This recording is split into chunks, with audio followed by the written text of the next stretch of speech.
Hello, everyone, and welcome to Going Live with the Global Science Show. Welcome to another episode. This is episode 25. Can you imagine? We've been doing 25 of these so far. For those of you who haven't been here before, my name is Sam Langford. I am the Global Science Show's founder and coordinator. The Global Science Show is a monthly virtual science festival which runs out of Twitter, allowing people around the world to share a little slice of science with a global audience. We're going to be here for about half an hour. I'm going to get rid of my glasses because they're reflecting quite a bit. We're going to be here for about half an hour. We're going to talk to a science communicator. We're going to find out who they are, what they do, and why they're awesome. You can join in the conversation as well. If you're watching on Twitter, you can use Periscope and send us a comment, and we'll get your comment or question included in the chat today.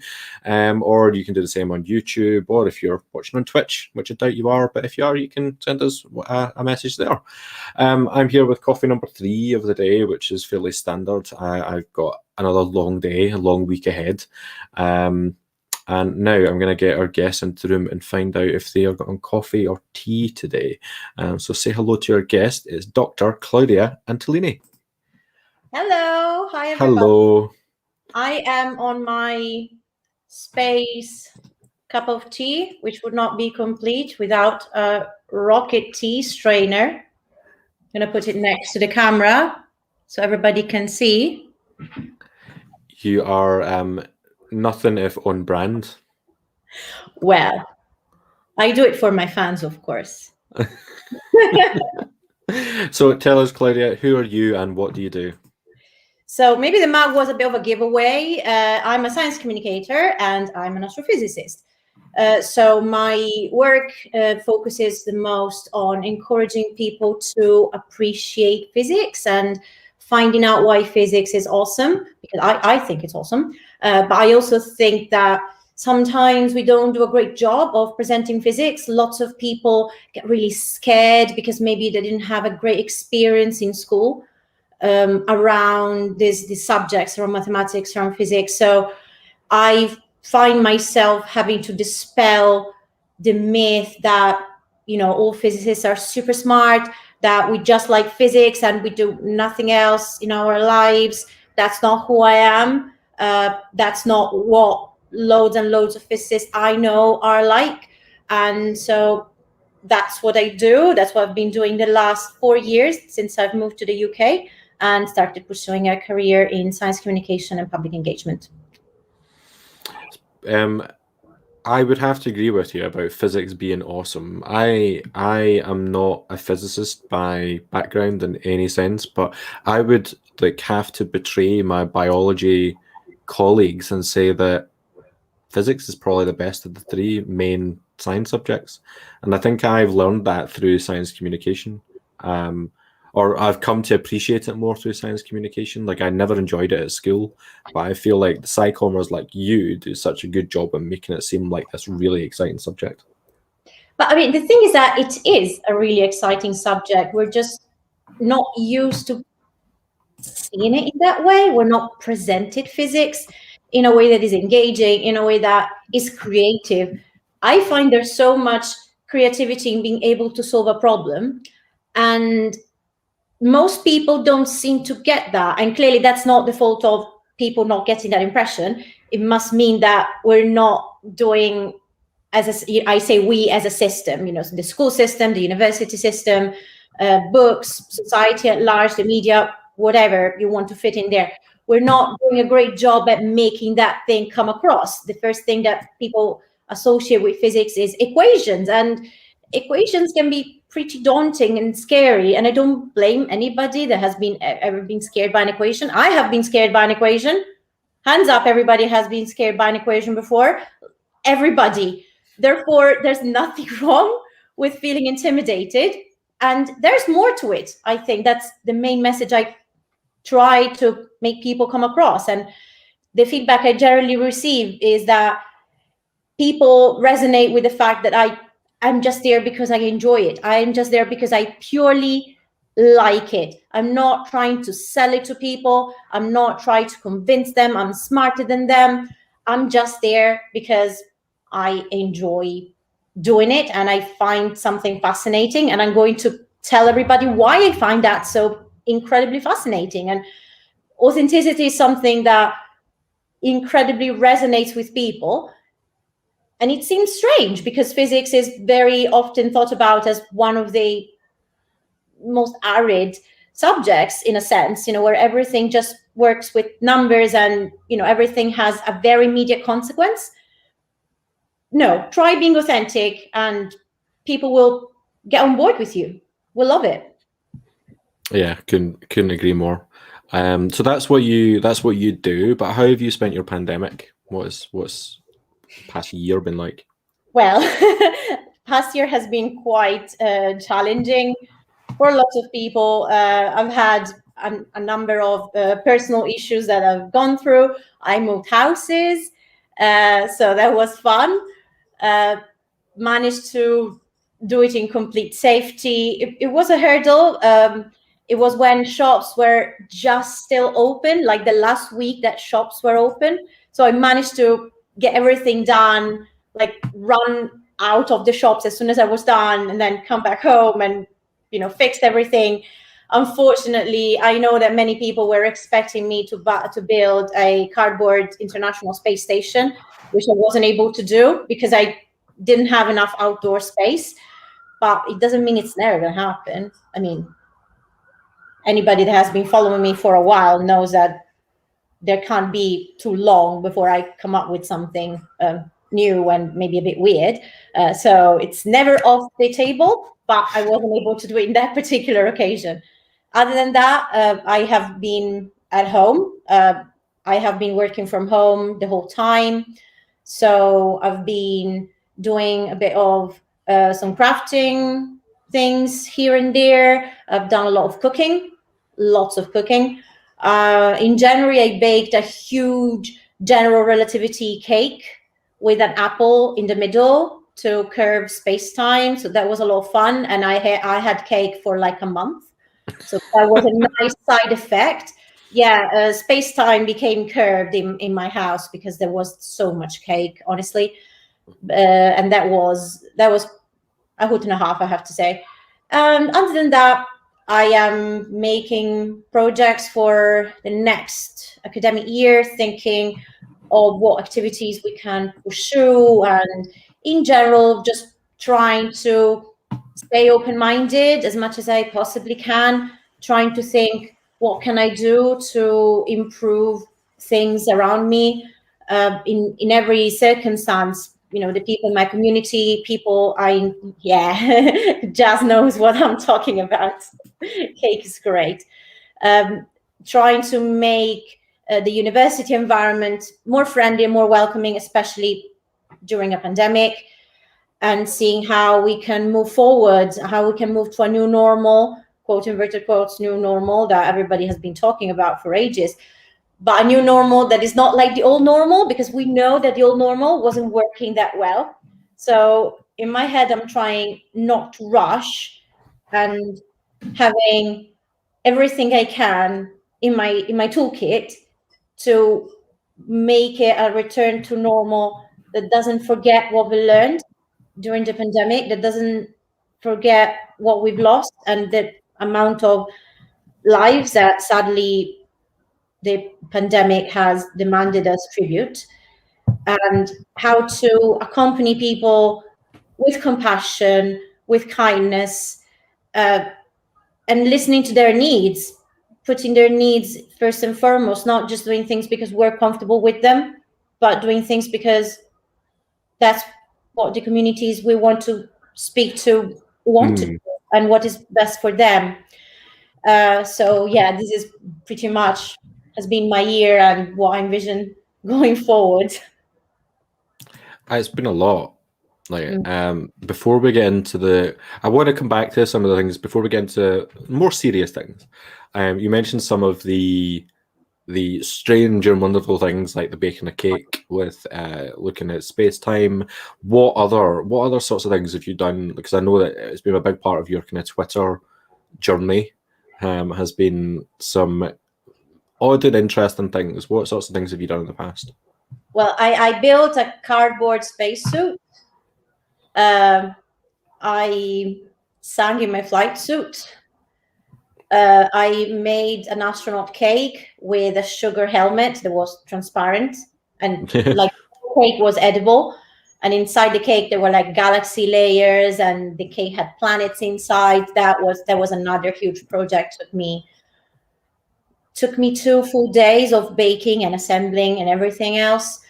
Then, I mean, I've been on the Global Science Show a good few times, which has been always a lot of fun. I don't know, other things. I mean, this sounds about right, I have to say. Yeah, that's a lot. I rewrite songs with science lyrics. Right. When I feel inspired enough, like I do that, and lots of people have fun. Other people are not so kind and suggest me not to quit my day job, which is a comment I never knew too much what to do with. So I tend to ignore them. Like, at the end of the day, I sing because I like it. You don't like it, mute it. Yeah, right. Not anything, right? It's one of those weird things I find about the internet is like, why do people think that they have to take the time to make comments like that when they could just be quiet? Like it's really not. It's not difficult. This is something that, like, being as a science communicator, as a woman, maybe a bit more as well, you have to learn how to deal with. You have to learn what you have to let go of. And this last year, I haven't been as active on Twitter. I haven't been talking about science as much as I would like to have done. And that has been one of the reasons, because sometimes you have to know that those comments are going to come, because they are going to come. And if you belong to a demographic group that is traditionally not particularly encouraged in science, you will face that more. So you're prepared that they're going to come. And when it becomes too much, you take a step back. It's completely fine. You should engage with people online on your own terms. I'm very big on that. And I'm very big on the fact that if people request stuff from me, I'm going to say, yeah, it's on my list. I'll get to it whenever I manage to, because my own capacity, my own health has to be first. Your capacity, your health has always to be first. You're not here for anybody else by yourself. No, and I think that's definitely something for a lot of people to remember when it comes to social media, like particularly. So some of the other things you do, because you're very, very busy and you do a lot of different things, like you're part of the Tigers in STEM group, right? Yes, I've been part of Tiger in STEM for a bit more than a year now, more or less. Tiger in STEM stands for the Inclusion Group for Equality in Research. And the rest of the acronyms is in STEM. So science, technology, engineering, mathematics, and medicine. It has a double M. So we are a group of people from lots of different backgrounds, both academic and lots of different identities are represented as well in this group. We work to, as their name says, to improve equity, to improve inclusion in research in the academic world. So there's lots of people from university, lots of researchers, but also lots of people like me that work in science communication and public engagement, or people that work in professional services. So there's a wide sector of academia that is represented. And something that we're about to start with, and we're extremely excited about, is a webinar series in chemistry, which has been funded by the Royal Society of Chemistry. So we're very grateful for that. And we are going to have 5 webinars starting from coming Wednesday. And we're going to have 5 different main speakers and 10 undergraduate speakers from traditionally minoritized backgrounds in science. Essentially, we decided to challenge ourselves. Can we run a webinar series in which there's not going to be one single white, cis, hetero, abled man? And the answer is yes, we can. And it's going to be awesome. And you don't want to miss it. So how can people find it? Like, where do they go to get involved? Please follow Tiger in STEM on Twitter. We're going to put the handle as a comment to this video. Tiger in STEM also has a website, so you can Google us. There's all the links are out to get your free tickets on Eventbrite, and just sit back and enjoy. The first talk next week is going to be by Zoe Ayers. Oh, really? Oh, that'll be fantastic. Don't want to miss that. And all of our speakers are just equally as phenomenal. And how many talks are in the series? It's going to be 5 webinars, and in each webinar, there's going to be a main speaker and 2 undergraduate speakers. Oh, that's gonna be great. Well, I've popped the handle for Tiger and STEM Awesome. below. We'll leave that floating around there for now, but that sounds like really fab.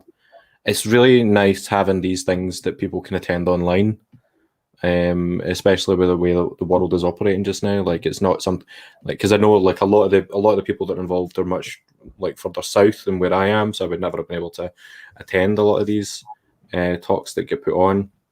So having something that's available online is just so much more impactful in terms of your kind of reach, which is really good.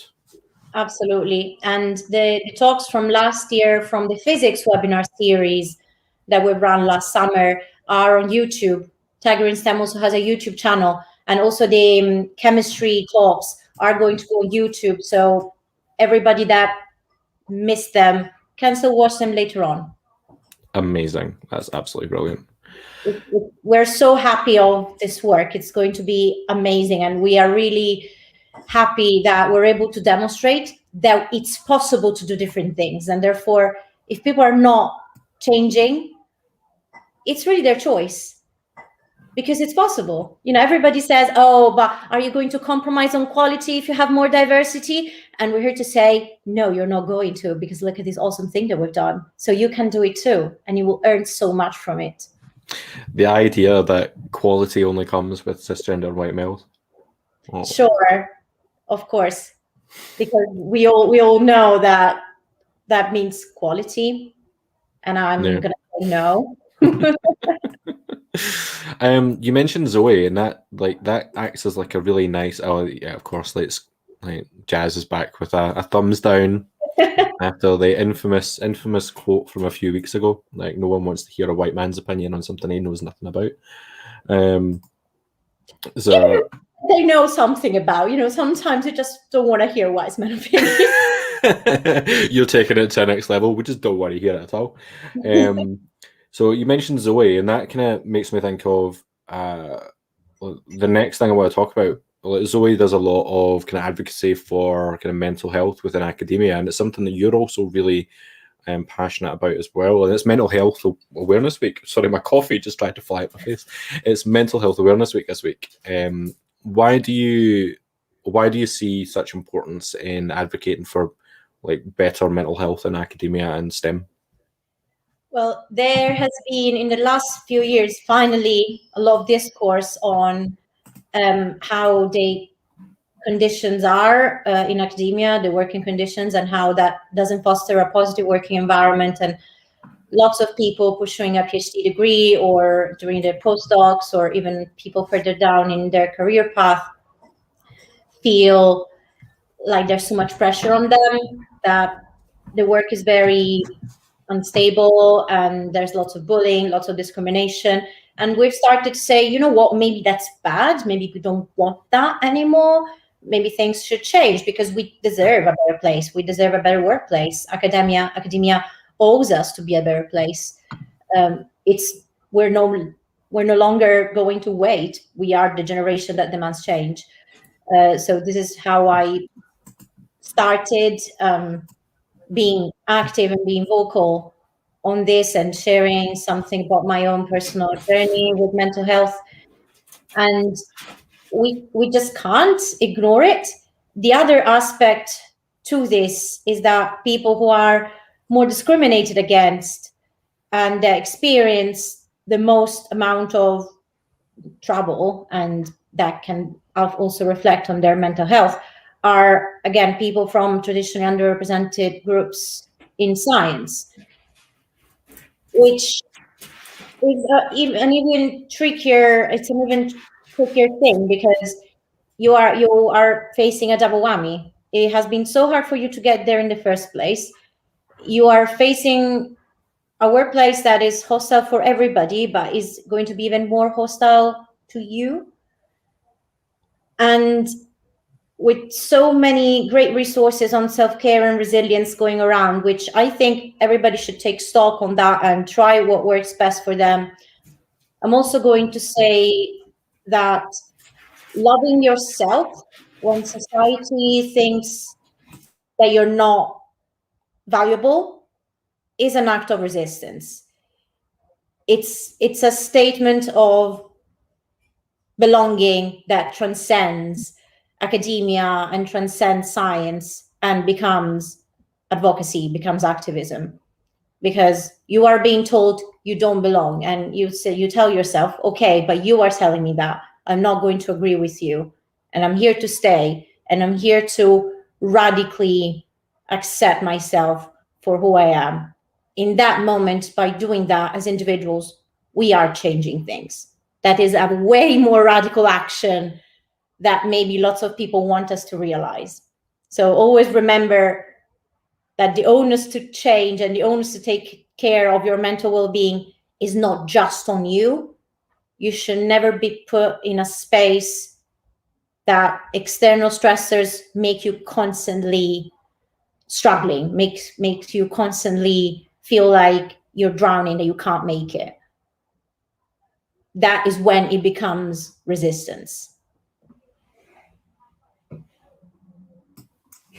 Just taking a moment to take that in. Like that's like a really, really good way to think about it, because it's not one that I've ever really thought of. But yeah, I completely agree. I don't really have anything to add to that because it was so beautifully put. Thanks. But like, yeah, a really good point to have raised, and I think that we can all take something from that. So thank you very much for that. And moving on to like the last thing that we'll probably discuss today, because time is getting away from us, it's 23 minutes past already, is this year, like quite a few people and a few people that have been on to have a chat with us as well, you've been thinking about your own identity. And I'd love to know a little bit more, if you're comfortable talking about it, like what that has been like for you and how you found that it like works for your identity within STEM as well. So, well, thank you for asking me this, because I wrote something about it on Twitter before, but I've never actually been talking about it on video. So recently I came out as demisexual, which has been not just something that I've been mulling on over this past year. I've actually been reflecting on this aspect of myself for the last decade. So it has been a very long process in the making of me understanding what it meant, how I felt about myself, and bargaining how I could exist, bargaining with myself. Am I valid? Can I be part of a community, or am I welcome? Am I not welcome? What are people going to think of me? What will happen? I had a lot of questions. I've had not very positive experiences of coming out before. So it has been a very long process to come to terms that I deserve to love myself, and that I deserve acceptance from myself first, but also from everybody else around me. I deserve to be supported. I deserve to be free to express who I am. And this is not something that everybody has to do. I want to be really explicit on this. I decided that coming out was the right thing for me because I felt like I'm ready and I have a platform. So maybe this is another way I can use my platform for. I can tell lots of other people anywhere and everywhere, it's okay to be who you are. I am like you, and I'm okay. I love myself, and you deserve to love yourself too. And after I shared my coming out story on International Asexuality Day, I actually had quite a few people reaching out to me to say thank you, because I feel the same way, and I'm not able to share it. I'm not able to say who I am because I'm not ready. But I'm so happy that I could read your story, because it makes me feel like I'm not alone. And for asexuality, there's lots of erased identities under the LGBTQIA plus umbrella, but asexuality is definitely a very erased one. And for me, it was always a question of, are there other people like me out there? Is this actually a thing? Or am I just wrong? Am I just sick? People suggested I should be cured, which was pretty awful. And the worst thing is that I thought they were right. I thought something was wrong with me, which wasn't my fault, because I grew up thinking it wasn't okay. It wasn't acceptable. And now I'm able to say I wasn't broken, which is incredibly powerful after you've been hearing everybody else telling you that you were. I'm not. I know I'm not. So now I can move on to a stage of being happy and being joyful about this, and just saying, hey, this is who I am. You don't like it? That's fine. I still like it. Thank you very much for sharing that. Especially having never spoken about it on video before. That's like an incredibly brave thing to do. So thank you Now so much it's for. recorded. Like, now it's there. I can't take it back. I started collecting some asexuality pin badges as well. Of course you have. Of course you have. You're a science communicator. Of course you're going to be collecting pin badges that are relevant for it.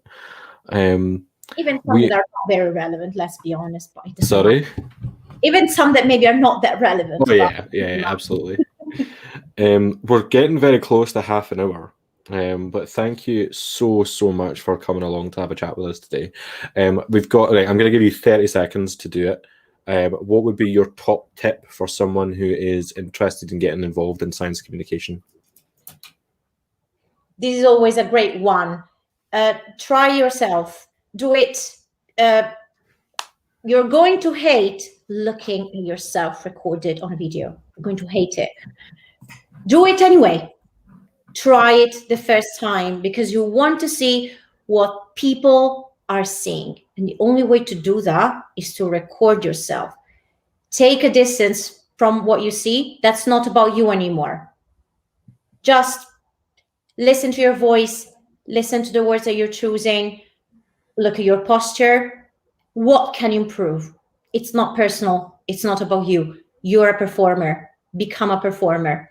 And I think the best way to do that is to analyze what you've done and try again. If it can come for you in any way, I've been doing videos and science communication for 9 years now. We can say that it's been 9 years. I still don't like rewatching myself, but I do it. I still don't like listening to myself, but I do it. There is so much that you can learn from appreciating what you're already doing and trying something more. Fab. I really agree with that as well. Thank you so much again for coming to have a chat with us. Thanks for. And make sure, everyone, to check out Tiger and STEM and their upcoming series. And if you can, below this on Twitter, Claudia, if you can link to what's going on, that would be great. I'm going to use the power that I have to kick you from the room back into our green room. But thank you again. Again, thanks for having me, Sam. This was great. Lovely. another very, very quick half an hour. Thank you so much to everybody who's been watching, or if you watch back later as well, thank you for doing that. We'll be back again on Thursday at 12 p.m. British Summer Time, where we'll be speaking to Ophelia Wibisono. We're going to be talking about snowballs in space, I think, and Cheltenham Science Festival, which is going to be great. We then have one more episode next week on Tuesday, and that is going to be the end of Series 1 of going live with Global Science Show, mainly because I'm going to be too busy to be able to do it. So we're going to take a summer break and hopefully come back in the autumn. But thank you so much to everybody who's been watching. Have a lovely week, and maybe I'll see you again on Thursday. For now, take care.